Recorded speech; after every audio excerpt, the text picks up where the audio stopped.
मेरी शादी जब हुई थी अली इमरान रम से, तो उसने बेसिकली मेरे साथ लव जिहाद किया। आपने नाम कहा लिया, आप हिंदू समुदाय से आती हैं आप? जी, मेरा नाम है प्रियंजलि नियोगी और जिससे मैंने शादी किया था 2010 में, उसका नाम है अली इमरान रम्स विक्टर, लेकिन अपने आप को विक्टर से ही वो कहता है हर जगह।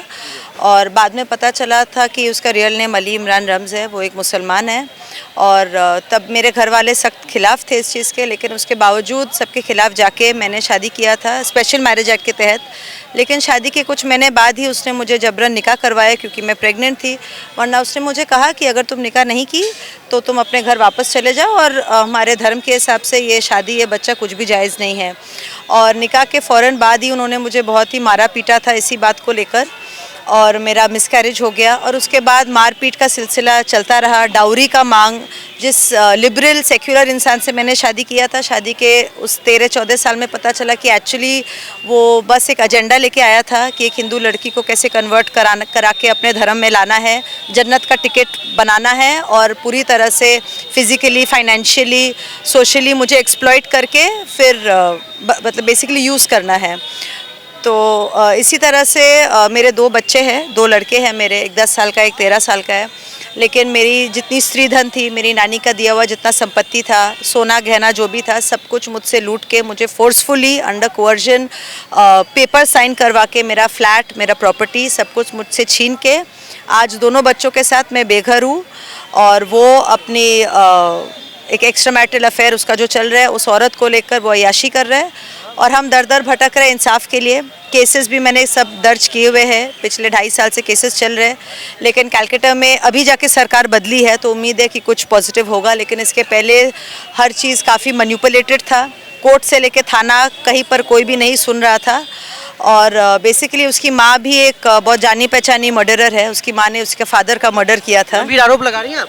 जी, मैं आरोप नहीं लगा रही हूँ, उसकी माँ कन्विक्टेड मर्डरर है। अच्छा, जी जी, 28 साल वो जेल में रही थी, 27 साल जेल में रही थी और बालूरघाट जेल में थी। और वो भी उसकी मदर पर इल्ज़ाम था अपने ही हस्बैंड इमरान के फादर का ही उसने कत्ल किया था। अच्छा। जी, 94 में ये हादसा हुआ था ML हॉस्टल के किड स्ट्रीट में। और उसकी माँ के जेल से आने के बाद धर्म के नाम पर मुझ पर बहुत जुल्म हुआ और उसकी माँ चाहती थी कि वो दूसरा निकाह कर ले। तो इतना समाज के ख़िलाफ़ जाके, परिवार के ख़िलाफ़ जाके मैंने शादी किया, उसका इतना साथ दिया, लेकिन बदले में मुझे सिर्फ धर्म के नाम पे टॉर्चर किया गया, डाउरी का मांग हुआ और बहुत सारा अन्याय हुआ मेरे साथ। और जब मैंने इसके ख़िलाफ़ आवाज़ उठाई तो आप देख रहे हैं नतीजा कि आज क्या हाल है। तो अपने इंसाफ की लड़ाई मैंने जब स्टार्ट किया 15 फरवरी को I did my first press conference Kolkata में। और मैंने AICC में जो इंडियन नेशनल कांग्रेस है वहाँ पर मैंने दरख्वास्त किया था कि ऐसे घटिया आदमी को सस्पेंड किया जाए। कांग्रेस में आप कैसे पहुंच गए? देखिए, इमरान पहले फॉरवर्ड ब्लॉक से था MLA, उसके फादर। आपके हस्बैंड MLA रहे हैं? जी, वो एक्स MLA है, वो 2021 में हार गया, वो 3 टर्म का MLA रह चुका है। जी, 3 टर्म के MLA, उसके फादर भी MLA थे और वो 3 टर्म का MLA रह चुका है फॉरवर्ड ब्लॉक पार्टी से। 2021 में वो इलेक्शन हार गया और फॉरवर्ड ब्लॉक ने भी इसी तरह, जिस तरह आज कांग्रेस पार्टी ने उसे सस्पेंड किया है, उसी तरह फॉरवर्ड ब्लॉक ने भी उसे अचानक से एक दिन पार्टी से निकाल फेंक दिया था। इसी वजह से आपके कारण?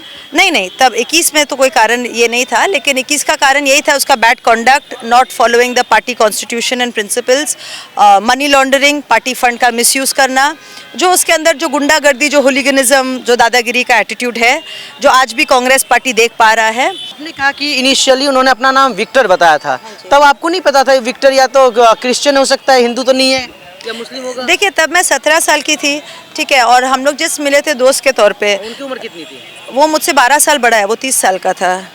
एज गैप भी काफ़ी है। जी, लेकिन एज गैप होने के बावजूद भी वो कॉलेज के फाइनल ईयर में था, तो मैं नहीं सोची थी कि 30 साल का बंदा कॉलेज का फाइनल ईयर में होगा। और जब बाद में पता चला कि इतना 30 साल के होके तुम कॉलेज के फाइनल ईयर में कैसे हो, तो उसने बताया था कि उसकी मदर जब जेल गई तो 2-4 साल उसका पढ़ाई वगैरह में लॉस हुआ क्योंकि फादर भी मर गए, मदर जेल में थी, तो वो लोग का कुछ प्रॉब्लम्स था घर में, जिसके वजह से उसकी पढ़ाई छूट गई थी।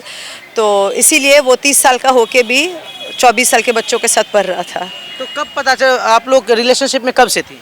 मैं 17 साल की थी तब, अलग। अगर बता सकती हैं? जी, मैं 17 साल की थी और 19 साल में मेरी शादी हो गई उससे। 2 साल में कभी नहीं पता चला कि ये मुस्लिम है? नहीं, वो बताया था लगभग जब प्यार के तरह थोड़ा बहुत फीलिंग्स आने लगा था, थोड़ा बहुत संबंध कंफर्ट हुआ। जोन में जब आप जी। लेकिन इनिशियली धर्म क्या जब वो बताया भी कि वो मुसलमान था, लेकिन तब भी वो इतना सेक्युलर सचता था, इतना मतलब लिबरल था कि धर्म, मैंने तो यही सवाल उठाया था कि तुम एक अलग धर्म से हो, मेरे घर वाले नहीं मानेंगे, तुम्हारे घर वाले नहीं मानेंगे। तो उन्होंने यही कहा था कि नहीं, ऐसा कुछ नहीं है, क्योंकि तुम अपना धर्म पालन कर सकती हो, मैं अपना धर्म पालन करूँगा, और तुम्हारा धर्म का मैं रिस्पेक्ट करता हूँ। इस तरह की चीज़ें कि हम लोग को कोई निकाह नहीं करना होगा, हम लोग स्पेशल मैरिज या कोर्ट मैरिज करेंगे, लेकिन शादी जो होता है, जो आप उन लोग के जाल में फंस जाते हो, तब धीरे धीरे अपने औकात पे आते हैं। बेसिकली हम लोग उन लोगों के लिए जन्नत का रास्ता होते हैं, जन्नत का टिकट होते हैं कि अकॉर्डिंग टू देम, उन लोग का सोच के हिसाब से। ये आपको कब पता चला कि जन्नत की टिकट है आप? वही मेरी निकाह के बाद, जब यही बात लेके मैंने जब उससे आर्ग्यू किया था कि मेरे घर वाले टोटली अगेंस्ट हो गए, समाज वाले अगेंस्ट हो गए कि तुम तो अब निकाह करके कन्वर्ट की हो, तुम मुसलमान हो गई हो, मेरे पूरे ख़ानदान में कोई इस मुसलमान से शादी नहीं किया है। तो मैं जब बहुत रो के बोलने लगी कि तुम ऐसा क्यों किए, तुमको पहले ही सच बोलना था। तो उसने मुझे कहा कि अरे बेवकूफ़ पागल लड़की, तुमको रोना नहीं चाहिए, तुमको बल्कि खुशी होना चाहिए कि तुम जो की हो, ये तुम एक पुण्य का काम की हो, और तुम्हारे साथ साथ तुमसे निकाह करके मुझे भी जन्नत मिलेगा और तुम्हें भी। तो ये बात ऑब्वियसली तब मेरे समझ नहीं आई, क्योंकि हमारे धर्म में ऐसा कभी नहीं सिखाया गया कि किसी को जबरन उसके धर्म से परिवर्तन करना चाहिए, और ना ही मैंने उसको कभी फोर्स किया। लेकिन उसने मुझे बहुत टॉर्चर किया कि तुम घर में मंदिर नहीं रख सकती हो, टीका नहीं लगा सकती हो। पहले रखने देता था मंदिर? पहले जब शादी जब इनिशियली हुई थी, तो उसने कहा था कि नहीं, जैसे रजिस्ट्री हुआ उसके बाद से धीरे धीरे उसके रंग सामने आने लगे। शादी के पहले वो मेरे साथ बिरला मंदिर कोलकाता में, वहाँ गया भी है मेरे साथ जी, मेरे साथ बिरला मंदिर भी गया है और प्रसाद भी खाया है तब। लेकिन शादी के बाद अगर हम प्रसाद कभी आया कहीं से तो खाएगा नहीं, अगर हम मंदिर जाना चाहे तो नहीं जाने देगा, घर में पूजा करना चाहे तो नहीं करने देगा। तो these are the kind of tricks और प्लेस जो ये लड़के लोग करते हैं फंसाने के लिए, और हमारे हिंदू लड़कियों को का लाइफ बेसिकली बर्बाद करने के लिए।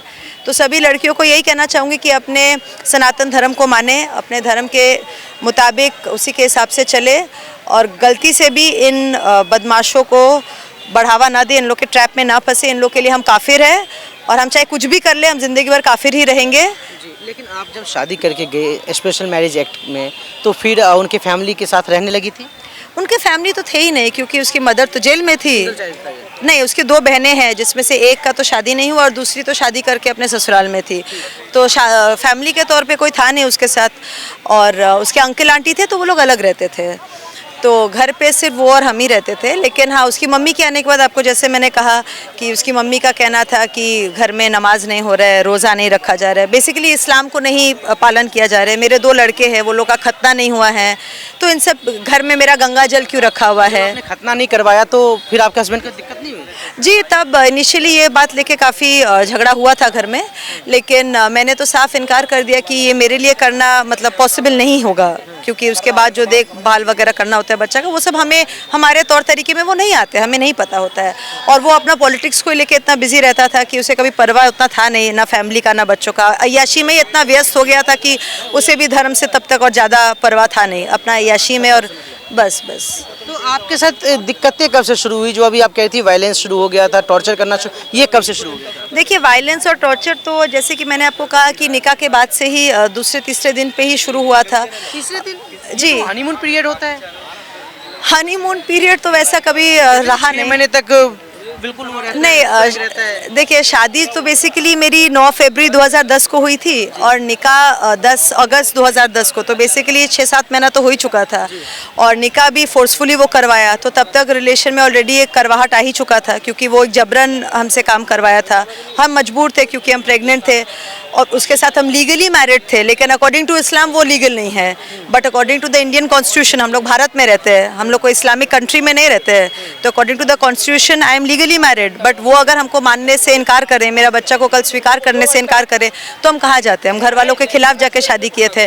तो कहीं ना कहीं एक ट्रैप बना के हमको फंसा लिया था वो। और करवाहट वहीं से स्टार्ट हुई कि जिस प्रिंसिपल पे हमारी शादी हुई थी कि तुम अपना धर्म पालन करना, हम अपना करेंगे, वो चीज़ तो वहीं पर जाके ख़त्म हो गई थी। तो ये शादी शुरू होने के पहले कहीं ना कहीं एक बहुत बिटर टर्न आ गया था उसमें। और यही बात लेकर निकाह के दूसरे तीसरे दिन जब हम लोग में बात हुई, तो उसने मुझे ऐसा मारा, पेट में घुसा मारा, थप्पड़ मारा। प्रेग्नेंट थी आप? जी, आई वॉज 1.5-2 महीना का प्रेगनेंसी था। और फिर 21 अगस्त को वुडलैंड्स के हॉस्पिटल में कलकत्ता में मेरा मिसकैरेज मतलब वॉश कराना पड़ा, टोटली फीटस डिसइंटीग्रेट होके वो मतलब मिसकैरेज हो गया था। तो जी, तो तभी पता चला कि उसके अंदर का एक जानवर है वो जो मतलब एक काफिर के साथ कैसे उसको ट्रीट करना चाहिए, वो दिन उसका वो शैतान वाला रूप मुझे सामने आया। आपको कब लगा कि आप काफिर हैं? क्योंकि आप तो एक सेकुलर से शादी की थी, आप तो उस लड़का से शादी की थी जिसे ना हिंदू से मतलब है ना मुस्लिम से मतलब है, सबके लिए सही है। आपको कब रियलाइज हुआ कि आप उसके लिए काफिर है और वो एक जिहादी है? ये उसी दिन पता चला जिस दिन मैंने उसको प्रेगनेंसी का बात कहा था, और उसने मुझे कहा कि बहुत हैरान होके और बहुत ही मतलब एक अजीब सा मुंह बना के कि तुम अगर प्रेग्नेंट हो तो तुम या तो अपने घर वापस चले जाओ, नहीं तो तुमको निकाह करना होगा।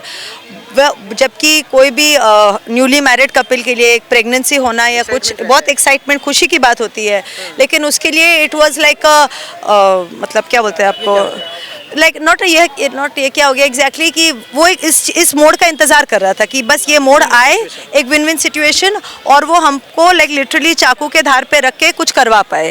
तो that was the day I realise कि वो जो इतना लिबरल बन रहा था, जितना सेक्युलर बन रहा था, एक्चुअली उसके मन में प्लान कुछ और था और वो दिखा कुछ और रहा था। That was the day I realise कि for him I was a काफिर एंड ही इज अ जिहादी। फिर अभी दिल्ली में आपका कैसे आना हो रहा है? हम दिल्ली में आए थे एआईसीसी के ऑफिस में कांग्रेस पार्टी से ये दरख्वास्त करने की ऐसा ये जो इतना फ्रॉड, इतना घटिया, इतना बदमाश नेता बन के जो है अपना पॉलिटिकल पावर का इतना मिसयूज़ किया है पॉलिटिकल पार्टी को भी बर्बाद करने में, पर्सनल लाइफ में भी अपना दबदबा बनाने के लिए, तो इसको हम हाथ जोड़ के विनती किए थे पार्टी को कि आप लोग प्लीज़ इसको सस्पेंड कीजिए। ये अपना पॉलिटिकल पावर को ही यूज़ करके मेरे बच्चों का सबका लाइफ बर्बाद कर रहा है। लेकिन तब किसी कारणवश पार्टी ने नहीं सुना या अपने कार्रवाई करने में वो लोग को वक्त लगा। लेकिन आज 4 महीने 10 दिन हो चुके हैं मेरा ये लड़ाई का, और आज पहले से एक छोटी सी जीत हुई है कि पार्टी ने कल शाम को एक रिलीज़ किया है लेटर, जहां पर उसको जनरल सेक्रेटरी के पद से और प्राइमरी पार्टी मेंबरशिप से सस्पेंड किया गया है। किस तरह के पॉलिटिकल बैकग्राउंड है आपके हस्बैंड का? वो 3 बार के विधायक रह चुके हैं। देखिए, मैं तो यही कहूँगी कि ये लोग सभी ऐसे होते हैं, और इनका फैमिली जो पॉलिटिकली भी ऐसा है, ये एक एक्सेप्शन है क्योंकि ये लोग एक पॉलिटिकल बैकग्राउंड से है। लेकिन ये जो बाकी लोग जो है, जो लोग हमारे हिंदू बहनों को या लड़कियों को जो फंसाते हैं, फंसा के उन लोग के साथ ये लव जिहाद करते हैं, ये लोग सबका एजेंडा यही रहता है, ये लोग सबका सोच यही रहता है और मकसद यही रहता है कि जन्नत का टिकट करना है, जन्नत का रास्ता बनाना है, तो एक हिंदू लड़की को फंसाओ। लेकिन वे तो कहते हैं कि महिलाओं को हम सम्मान करते हैं, तो अव्वल दर्जा देते हैं, पर्दा में रखते हैं, मतलब तमाम तरह की बातें करते हैं, और आपके लिए जन्नत की टिकट है आप। देखिए, वो तो वही बात हो गई कि हाथी के दांत दिखाने के कुछ और खाने के कुछ। तो ये लोग ये सब बस बात कहते हैं ताकि हम जैसे लोगों को वो फंसाए, सेक्युलर दिखाए अपने आप को, और ये सब अच्छे अच्छे बातों से हम लोग प्रभावित हो के वो लोग के साथ मिक्स करे, बातचीत करे। अपने महिला को वो लोग बुरखा में रखते ताकि कोई भी आने जाने वाले लोग नहीं देख पाए। लेकिन हम हिंदू लड़कियां, हम लोग तो नॉर्मली ऐसी घूमती है, तो बस हम ही लोग को वो लोग आके पटाते, फंसाते, और बाद में अपना शिकार बनाने के बाद जब सारा मजा लूट लेते, फिर इसी तरह का हाल करते हैं। जो लूटने के बाद समझ में आता है, वो पहले क्यों नहीं समझ में आता है? अब ये तो एक बड़ा सवाल है। ये अभी केरला स्टोरी, ये सब जैसे फिल्म्स आ रहे हैं, तो आजकल के आई एम श्योर लड़कियां समझ रही है, जान रही है कि ये लोग का क्या प्रोपेगेंडा है, क्या एजेंडा है। आप ही की तरह कहती है कि मेरा अब्दुल ऐसा नहीं है, और जब लूट जाती है तो फिर याद आता है कि मैं तो लूट गई।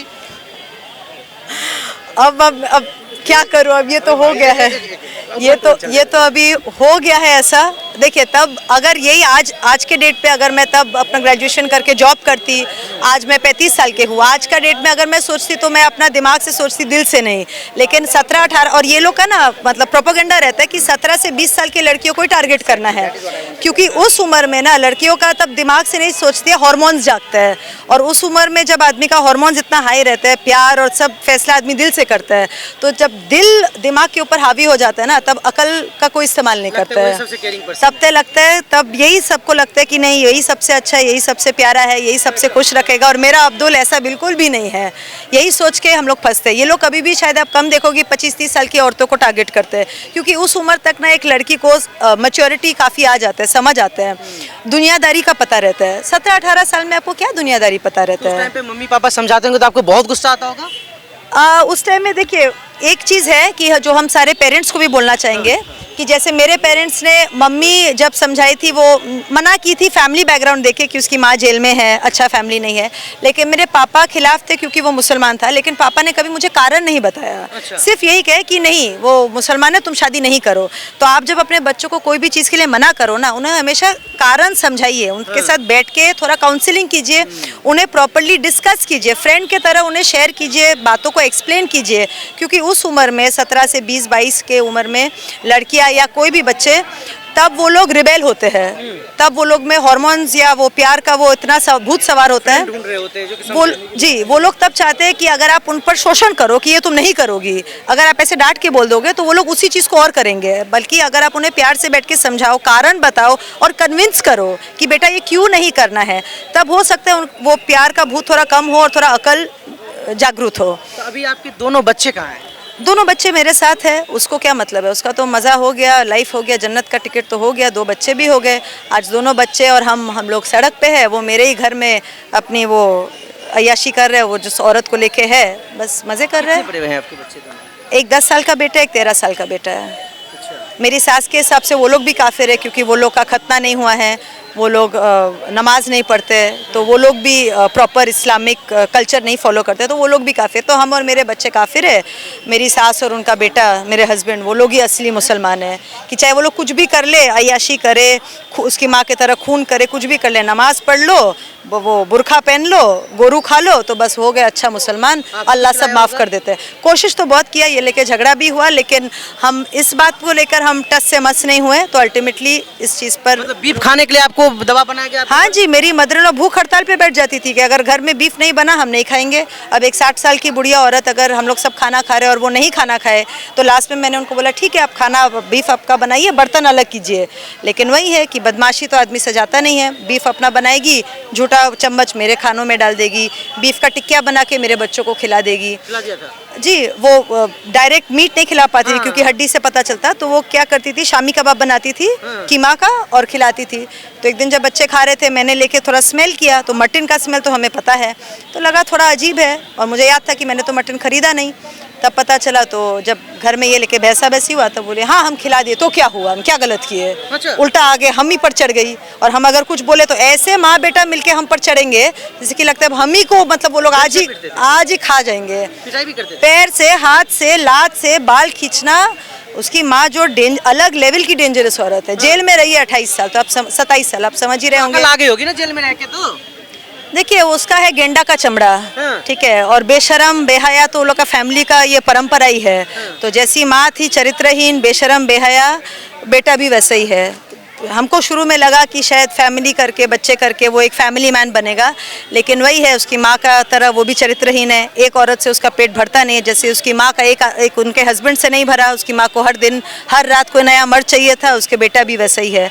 मेरे दोनों बच्चों के बाद हमसे उसका मन उठ गया, दिल्ली आता था, बोलता था काम से आ रहा हो, और यहाँ पर बाद में हमको जब फ़ोन वगैरह हम उसका चेक करते तो पता चलता था कि फलाना जगह में है, ये गर्लफ्रेंड के लिए कुछ खरीद रहे, वो जगह में मूवी देखने जा रहे हो। हमको बोलता था कि मैं मीटिंग में हूँ, सारे मीटिंग्स रात में ही होते हैं। हमको होता है तुम क्या समझती हो पॉलिटिकल काम क्या होता है। आज जाके 35 साल की उम्र में हम समझ रहे कि हम कितने बड़े बेवकूफ़ बने, और मेरा ज़िंदगी का 14 साल पूरा का पूरा वेस्ट हो गया। अभी आप क्या चाहती हैं? अभी हम बस यही चाहते हैं, सबसे पहला कांग्रेस पार्टी से हम यही चाहेंगे कि उसको जो अभी फिलहाल सस्पेंड किया है, उसको जैसे फॉरवर्ड ब्लॉक ने लात मार के पार्टी से ही निकाल दिया, उसी तरह से कांग्रेस पार्टी भी उसको लात मार के निकाल दे पार्टी से।